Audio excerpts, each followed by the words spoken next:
Seguimos aquí en el ombligo de la luna por Ciudad TV 21.2, el canal del Congreso de la Ciudad de México. Bueno, pues uno de los fenómenos sociales que hemos experimentado en estos últimos días ha sido el éxodo centroamericano que recientemente llegó a México. ¿Cómo entenderlo? ¿Cuáles serán las repercusiones político-sociales y económicas de nuestro país a niveles en respuesta a todos los mensajes que nos manda Donald Trump y a todas las cosas que está haciendo que no entendemos ni por qué? Bueno, de todo esto nos viene a hablar nuestra politóloga Leticia Calderón Chelius, investigadora del Instituto Mora, y nos da muchísimo gusto recibirte, mi querida amiga, que sé que estuviste en Guatemala y nos traes información de primera mano, porque no solamente de Honduras, sino de Guatemala y de otras muchas partes y lugares cercanos, pues han venido estas familias, porque han venido en familias y otros vienen solos, niños, jóvenes, pues están viviendo una situación terrible en sus países y por eso la alternativa de tomar México para dirigirse hacia el sur de Estados Unidos. Pues mira, la migración siempre ha sido una de las alternativas ante la situación que las personas consideran que no les corresponde, ya sea en términos de, digamos, una democracia trunca o un sistema violento, una situación violenta o directamente una situación de pobreza extrema, ¿no? Esa ha sido una de las razones que ha propiciado la migración históricamente. Ahora, en este caso específicamente de la migración de Centroamérica, hay que tener en cuenta que por nuestro país han cruzado desde hace por lo menos 10 años, incluso yo diría que un poco más, casi 500,000 de personas por año ya. Imagínate, entonces, por año. ¿Cuál es la diferencia? Wow. Oye, te saludé, ¿no? ¿Verdad? Pues digo, hola, porque me metí luego al tema. Bueno, pero lo que quiero decir es que hay que ubicar muy bien esto. Nuestro país es geografía obligada para ir rumbo a Estados Unidos. Estados Unidos es el país más rico del planeta y tengo que decirles algo que es súper importante.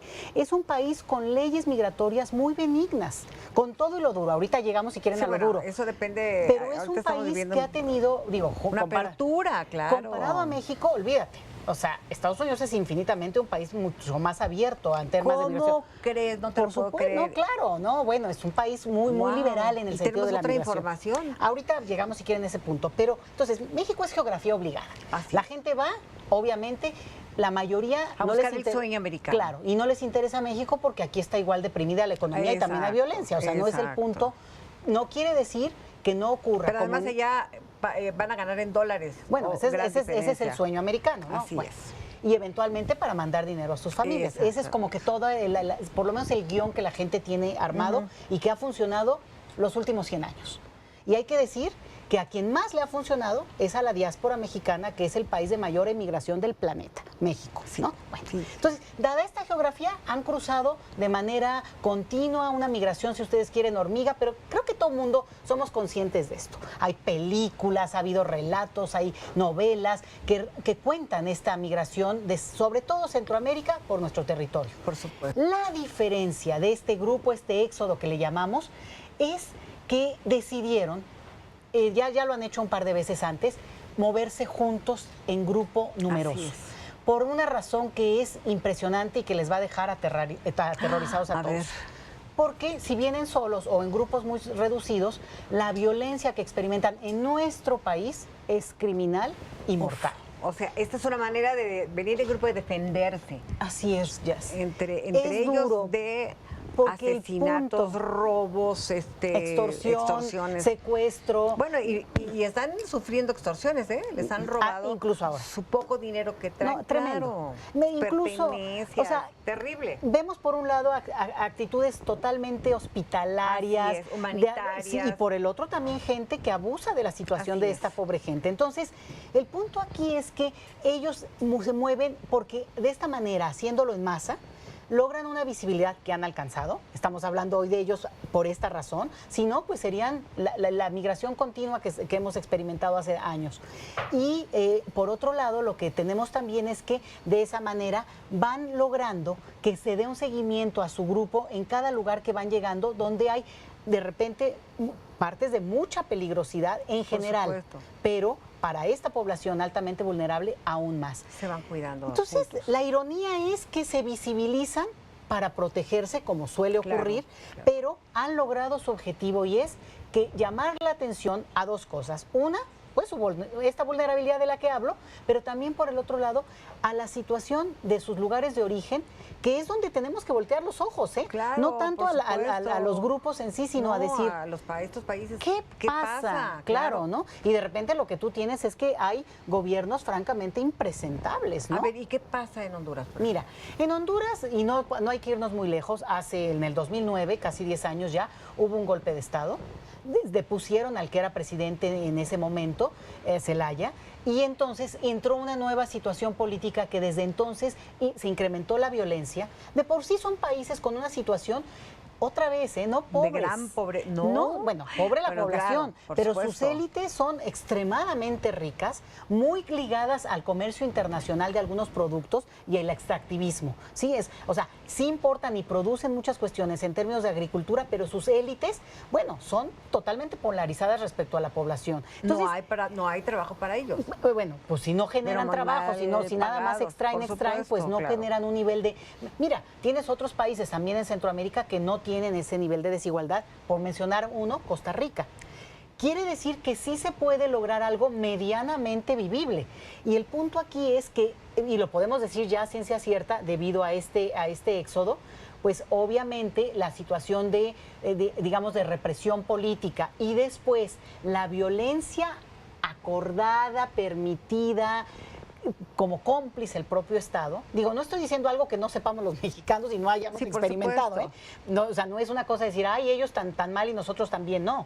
Padecemos de lo mismo. Claro, por supuesto. Y en ese sentido, salvo un detalle que yo creo que sí es central, y aquí entra la parte de politóloga, y es que cuando estos países no tienen en elecciones una posibilidad de soñar por lo menos que las cosas pueden cambiar, se acaba. Y la opción es migrar. Irse. Oye, a ver, aguantarse, ¿no? Todos entendemos esto así. Ya se fueron de la Ciudad de México, ya están en varios estados de la República, se dividieron en 3 partes.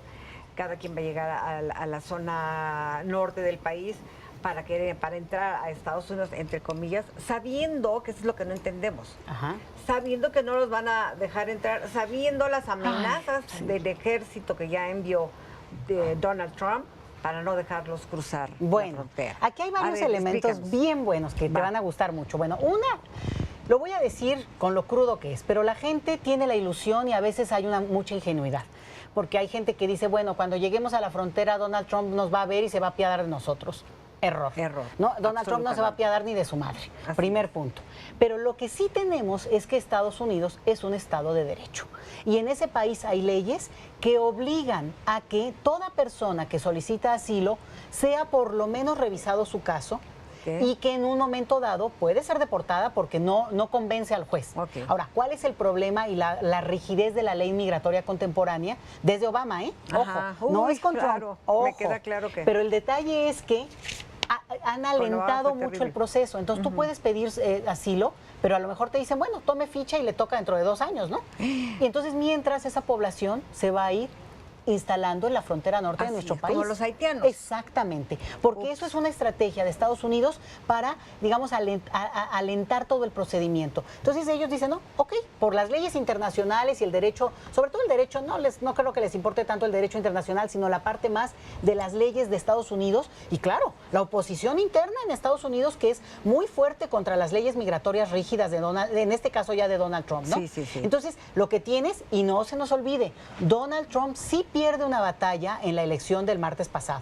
Entre comillas, ¿no?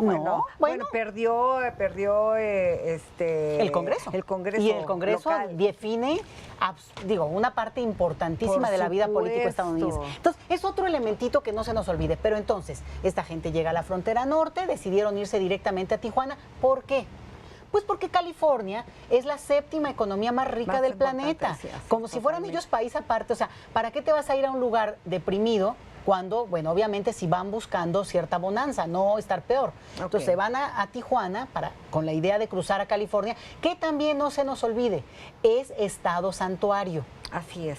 El Estado, pero las leyes federales. Ahí también. Claro, ¿no? Entonces todo eso creo que va explicando cosas, ¿no? Porque dices, bueno, ¿y por qué no se van a este lado o al otro? El hecho de que Donald Trump ha perdido a la Cámara de Representantes le da una visión diferente a estos migrantes en cuestión de apoyo, de ayuda, de poder recurrir.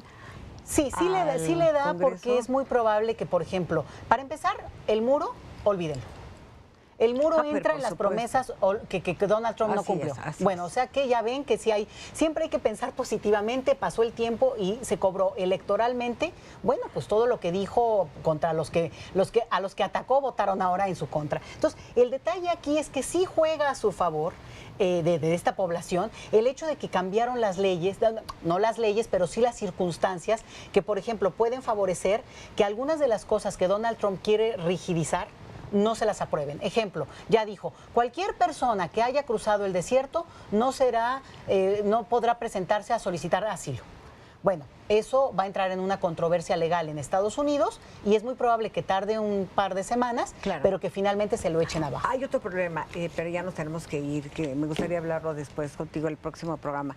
Están llegando sin papeles porque les robaron sus cosas aquí en México, les robaron sus papeles, no tienen nada con qué entrar, vienen encuerados. Así Eso de es fácil. súper Ese riesgoso. Es un problema. Muy riesgoso, Terrible Jazz, porque para si no ellos. pueden demostrar lo que en Estados Unidos se llama miedo creíble y sus Exactamente. documentos No traen documentos. están en una vulnerabilidad extrema, pueden perder a los niños. Exacto. O sea, es muy crítica su situación. Aquí y con esto yo cierro para no alargarme.